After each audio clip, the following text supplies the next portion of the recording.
for erasing, how many clock cycles are required?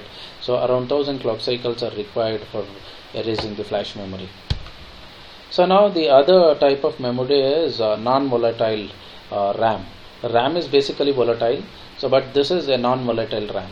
Now, and how do we make a RAM non-volatile? With just a battery backup. Now it contains a static RAM based memory. A minute battery is also attached to this RAM, and this is going to provide the required power to the RAM to hold the data even in the absence of the external power supply. Now the memory and the battery are packed together as a single package. So this is not an external battery, this is the battery which is built into the memory itself. And the lifespan of NVRAM is expected to around 10 years. This is what I was mentioning earlier. Now why it's expected to be around 10 years? Because it depends on the battery life. And the example is this DSJ644 from Maxim Dallas is an example for 32 KB NV RAM, non-volatile RAM. Now read-write memory or random access memory. Till now we understood the ROM, read-only memories, and different types. Now we are going to understand the random access memory, that is the volatile memory. So RAM is data memory or working memory. Now we use RAM as the program memory which stores the control logic, and we use RAM for the data memory or the working memory, which is used to hold the temporary data when the processor is performing something. Now and this memory, RAM memory, can be used both for reading as well as writing, and as I told, it is a volatile memory. That means it loses the data when the power is turned off. And random access memory is a direct access memory. That means you can access any location from the RAM directly using the memory position. So that means it is not sequential. You don't have to, when I want to access a memory location from the RAM, I don't have to traverse from the beginning. I can just directly go to that memory location and I can access it. Hence it is called as random access of memory location. Now opposite to this is sequential memory access, SAM. Now where if I want to access something from the memory in the SAM, so if I want to access some memory location in SAM, I have to always start from the beginning and I have to traverse until I get the memory location. Now that will not happen in the direct access memory. Now if you know the address, you can directly go to that location and you can access the memory. Now examples for the sequential access memory are this magnetic tapes, CD-ROMs are the best example for the sequential access memories. Now RAM is basically classified into three types, and few of these memories we have already discussed in the previous chapter. We have SRAM, static random access memory, dynamic random access memory, and NVRAM also. Now NVRAM is a non-volatile memory, what I'm saying, and this can store the data up to 10 years. Okay. So these are the three different categories of RAM now. Now first we are going to understand the static RAM, SRAM, stores the data in the form of voltages. Now made up of flip-flops, SRAM is made up of flip-flops. Now static RAM is the fastest form of RAM available. Compared to DRAM and NVRAM, static RAM is much faster. Now implementation. Now how an SRAM cell is implemented.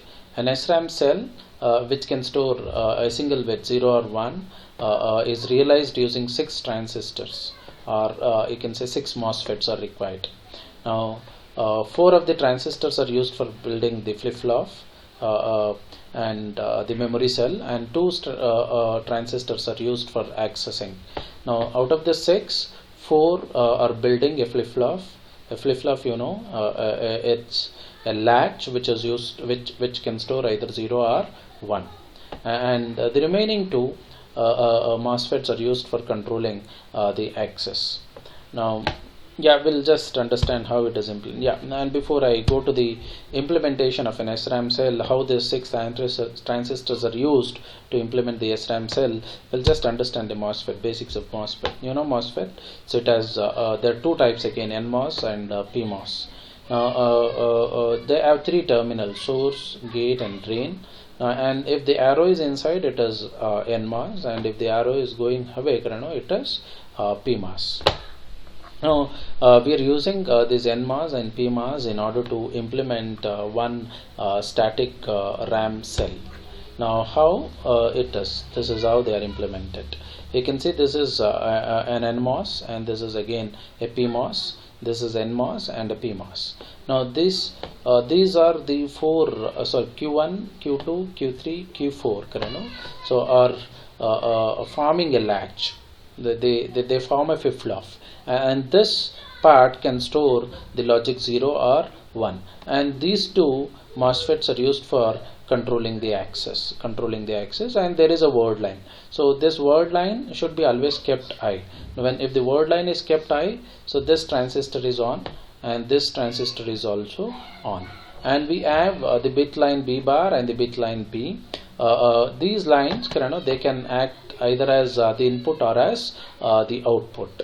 Now this NMOS transistor and this NMOS transistor are connected together. You can observe here the gates are connected together and the source are connected together, and here the gates are connected together and the source are connected together, and they are in the feedback loop. So the output of this is given as input to this, and again the output of this is given as input to this. Now I can view this NMOS and PMOS combination as an inverter, as a NOT gate, and this is another NOT gate. Now to simplify the explanation, let me go to the next slide here. Now so this NMOS and PMOS is this NOT gate. It's a NOT gate, and this NMOS and PMOS is again this NOT gate. Now this whole circuit here, this can be represented like this now, and so this is two NOT gates in the feedback system, and this transistor is this, and this transistor is this. Now say for example I want to store a logic 1 here, now bit 1. Now I write data to write as 1. I enable this. Now write control, I'll make it as I. Now this transistor is I give the data to write as 1. Now we have 1 here. 1 comes here. Now in this portion I have the data 1. Now when 1 comes here, now what is the output of this? 0. Now when this 0 is given back as input to this NOT gate, what is the data I get here? 1. Now this portion I have the logic 1, bit 1, and in this portion I have the bit 0. Now when I'm using when I want to read something from this memory cell, now this is made as I. Now when I make this as I, and this is the data read, and this is, and again data read. Now here, now I have the logic 0, and here I have the logic 1. Now this is Q, and this is Q bar. Now Q is always the data, and Q bar is its complement. Now if I want to take the data from here, and again I have to take the complement of it.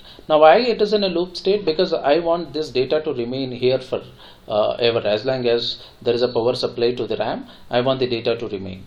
Now here when I apply 1, this becomes 0. Now when I apply 0 here, this is 1 again. Now if I take a line here and one more line here, now this line is always 1 and this line is always 0. This is Q and this is Q bar. Now when I'm reading, I make this line as high, and this transistor is accessible. Now when I access, now what data goes here? The Q is 1 and the Q bar is 0. Now when I examine Q, that is your data that is stored here.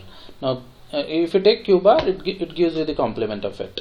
Now this latch is storing 1 or 0. Now if I say this is storing 1, this portion is 1 and this portion is 0.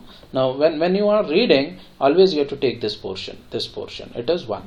Now this portion, if you are taking, you have to take the complement of it. Now say let me write 0 to this. If 0 comes here, input to this is 0, here I have 0, output of this is 1, again input to this is 1, output is 0.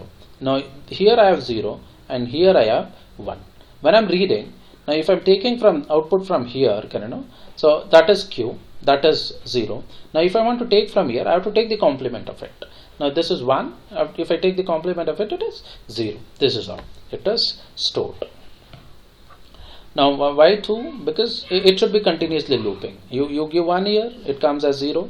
Give 0 here, it comes as 1. So this is simple logic which is used in order to store the bit 0 or 1. And the same thing, this NOT is representing these two, and this NOT gate is representing these two, and these are the two accessible transistors.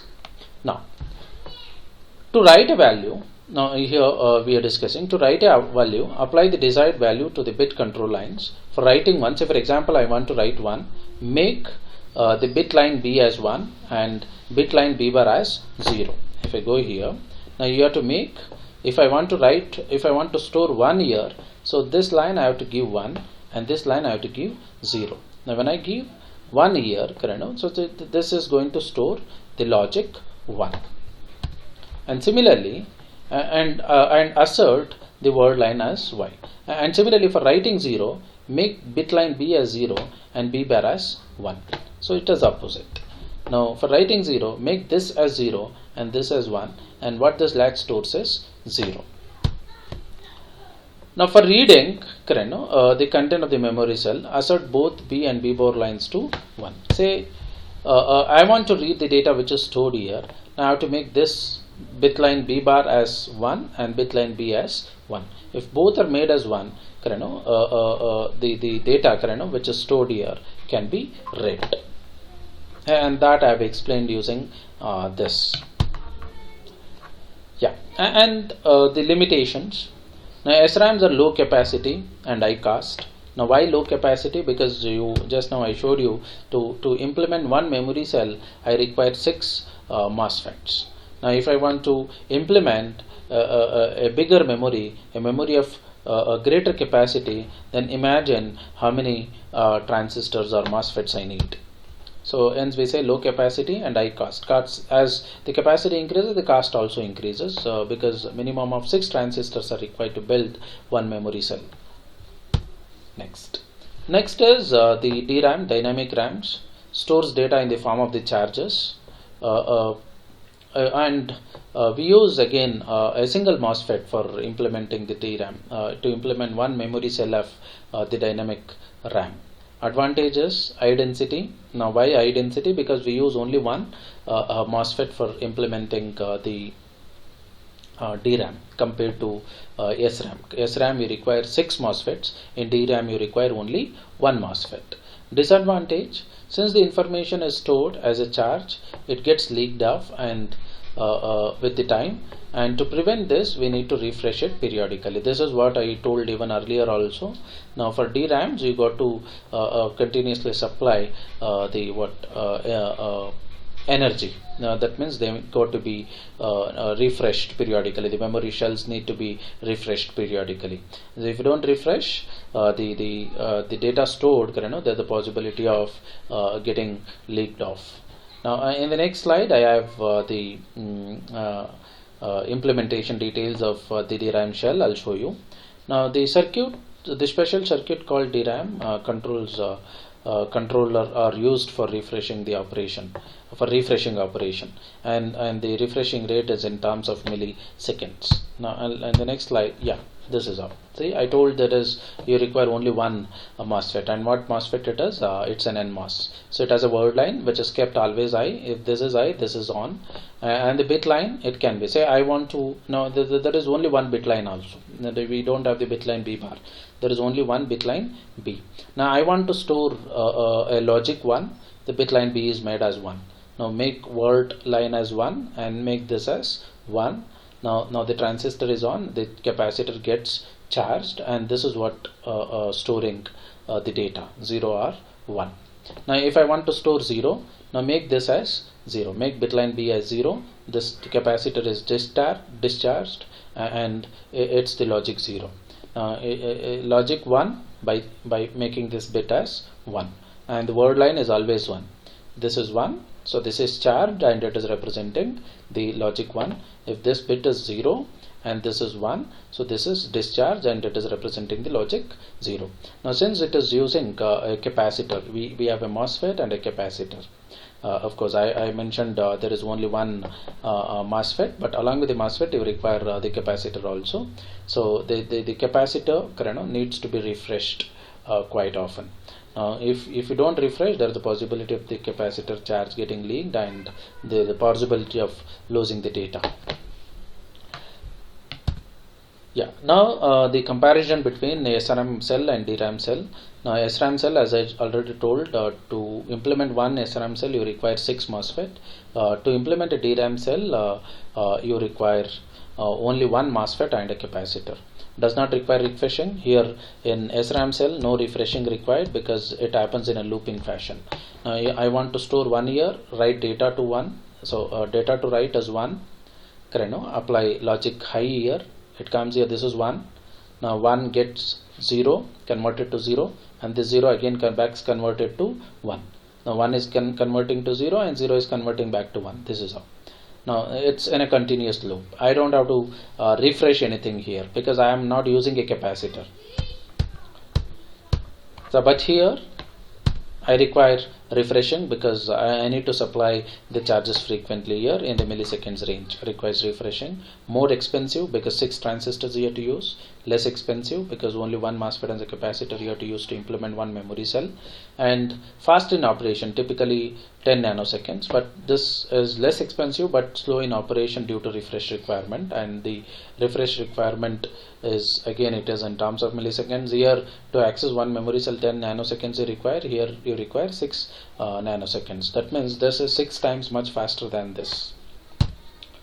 Now NVRAM, this I've already told you, making RAM non-volatile RAM with a small battery which is built into the RAM itself, and whenever the power goes off, this battery will supply the power for the RAM in order to make sure that the data is held permanently, and this can span up to 10 years. Next is memory according to type of interface. Yeah. Now we understood many different types of ROMs and many different types of RAMs also. Now what kind of memory I can use? That depends on the interface. Interface of memory with the processor or controller can be of various types. You can interface memory to the processor using a parallel interface, or you can interface it using a serial interface, or even you can interface it using an SPI, serial peripheral interface. Now when I say parallel interface, the parallel data lines, say for example I have 8 data lines D0 to D7. Now if assuming an 8-bit processor or controller connected to D0 to D7 bits of the memory, pins of the memory. So that means every cycle you can access 8 bits. If I say serial interface, there are many buses for serial interface. One is I2C, pronounced as I2C. Now why it's called as I2C? Because it has 2-line serial interface. There are 2 separate lines, one for incoming connection and another for outgoing connection. So serial. And then SPI is a serial peripheral interface, 2 plus N line interface, where N stands for the total number of SPI bus devices in the system. Now 2 plus N, 2 is required mandatorily, and plus N, it depends on how many devices you have that supports the SPI bus. Now if I say I have 10 devices that supports the SPI bus, now 2 plus 10, so 10 plus 2, so 12 line interface I require. So now memory shadowing, this is a technique in order to speed up the process. Now RAM is 3 times much faster than the ROM, because RAM allows you to randomly access, but ROM, compared to ROM, the RAMs are much faster. Execution speed is also given here. ROM, so they require 120 to 200 nanoseconds, whereas the RAM, they require 40 to 70 nanoseconds. Hence we say RAMs are 3 times faster than the ROM. Now shadowing of memory. Now we have our program stored inside the ROM. So ROM is called as a program memory or the code memory stored here, but this is very slow compared to RAM. Now we use the concept of shadowing of memory technique to solve the execution speed problem in the processor based system. Now inside the ROM, we have something called as BIOS, basic input output system, and this is more frequently used by the processor. Now and every time if the processor accesses this BIOS from the ROM, it is very slow. In order to make it much faster, so we have something like this. Now the manufacturers, they are including a RAM behind the logical layer of the BIOS. Just behind this BIOS, a layer of RAM is included. Now what happens? Now during the boot up time, the BIOS is copied to the shadowed RAM. This RAM which is kept behind the BIOS is called as the shadowed RAM. Now when the boot up operation happens, the BIOS is copied to this RAM, and the RAM is write protected. This we are saying random access memory, that means you can write to this, but here this shadowed RAM is write protected. You cannot write. BIOS is copied. The moment the BIOS is copied to it, the RAM is write protected. That means you cannot write anything to that. So and the BIOS is only BIOS reading is disabled. Now we have copied it to the RAM. RAM, it's 3 times faster than the RAM. Now the processor, if it wants to access the basic input output system, it will not access it from the ROM. Instead, it will access it from the RAM. Yeah. Why both RAM and ROM are needed for holding the same data? Now answer is this: RAM is volatile and it cannot hold the data permanently, and ROM is read only, it can hold the data permanently, but ROM is very slow but RAM is very fast. That is the reason. Now during the boot time, the BIOS system which is there in the RAM, we are copying it to the shadow RAM also. So what is shadow RAM? A layer of RAM that is kept behind the BIOS system. Now the performance of the system is high, and the processor can access the BIOS system directly from the RAM instead of accessing it from the ROM. Now memory selection for embedded system. Now embedded system requires a memory that Now it requires a memory for holding the program, it requires a memory for holding the data, and it requires a memory for holding the non-volatile data also, holding the data permanently, like the configuration data, lookup table data, all these types of memories are required. Now selecting what type of memory is required for your embedded system is purely the application dependent. You got to analyze the application and find out what type of memory is required for your application, whether you require a standard RAM, whether you require a masked RAM, whether you require a programmable RAM, whether you require EROM, whether you require NVRAM, like this. Now yeah, that is purely application dependent. That is what I have written here. There is no hard and fast rule for calculating the memory requirement. It is completely application dependent. Now and again, whether I need a system on-chip memory system or whether I require an external memory, all these things. If the application is very small, then on-chip memory is sufficient. If the application is very big and complex, then you may have to use an external memory also. Now I have an example here just to explain a simple electronic toy design. Now say I want to design an electronic toy, so then think of microcontroller. Now you don't have to use a microprocessor, just a microcontroller with few bytes of internal RAM is sufficient, and few bytes of EPROM, if required for designing the system you can use, and no external memory is required. No external memory is required. If internal RAM, and if you want, if required, you can use an SRAM along with the flash memory. You don't require an external memory. Now embedded design based on an RTOS. Say I am using an embedded system, designing an embedded system, and that embedded system requires a real-time operating system. And you require RTOS requires RAM for its execution and RAM for storing the RTOS image. Now you're going to store the RTOS image permanently inside the ROM, and when it is executing, this image which is there in the ROM, RTOS image which is there in the ROM should be stored into the RAM for faster execution. So during boot up of the device, the RTOS files are copied from the program storage memory, that is the ROM, to the RAM. So that is. Now if your embedded system using RTOS, if there is an RTOS image stored in the RAM, then you require a RAM. Now if you are executing the RTOS image directly from the RAM, then the performance of the embedded system will go down. So next, on the safer side, always add a buffer value to the total estimated RAM and ROM size requirements. Now when you estimate the amount of RAM required and the amount of ROM required, always it should be more than that estimated value. Now say suppose 64 MB RAM and 120 RAM are minimum requirement for running the Windows mobile system. You should go for having extra RAM and ROM for running your application.